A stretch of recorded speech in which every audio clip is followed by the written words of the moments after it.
Vous avez quand même un énorme point commun entre les maisons japonaises traditionnelles et les maisons normandes.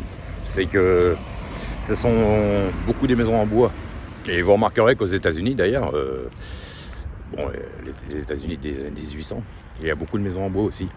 Et bon, après, je ne sais pas du tout si c'est lié à ça évidemment, mais vous aviez beaucoup à ces époques-là, à l'époque de la conquête de l'Ouest et tout ça, les chercheurs d'or, tout ça. Il y a beaucoup d'Asiatiques qui ont été par là-bas, des Irlandais, beaucoup de pays, des Anglais, il y a beaucoup de gens qui ont migré là-bas. Et c'est un pays où il y avait beaucoup d'immigration à cette époque-là, justement pour la conquête de l'Ouest. Et il y avait même beaucoup d'hommes de main, tout ça, des esclaves, quoi, plus ou moins, pas vraiment esclaves, des tuteurs, voilà. Et il y avait beaucoup d'Asiatiques, des Chinois, beaucoup de Chinois. Donc j'ai remarqué que il y a des maisons, il y a beaucoup de maisons en bois là-bas aussi.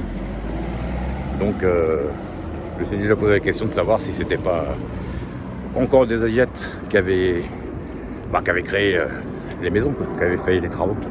Ce qui est tout à fait possible. Parce qu'il y a quand même un dénominateur commun à tout ça, c'est que les maisons sont toujours en bois aujourd'hui. Ils ont des très très belles maisons, mais c'est vrai que quand il y a des tempêtes comme il y a eu en ce moment, les constructions ne tiennent pas. Donc si on fait un parallèle, les maisons normandes en bois, les maisons normandes dans les pays du Nord, Norvège, tout ça, Japon, maisons en bois, et États-Unis. Les États-Unis, c'est aussi beaucoup de gens de ces pays-là qui ont migré aux États-Unis aussi, évidemment. Donc voilà. Il y a beaucoup de Nordiques américains aujourd'hui aussi. Donc voilà. Allez, à plus tard, c'était juste une petite remarque. Après, je peux me tromper, j'en sais rien.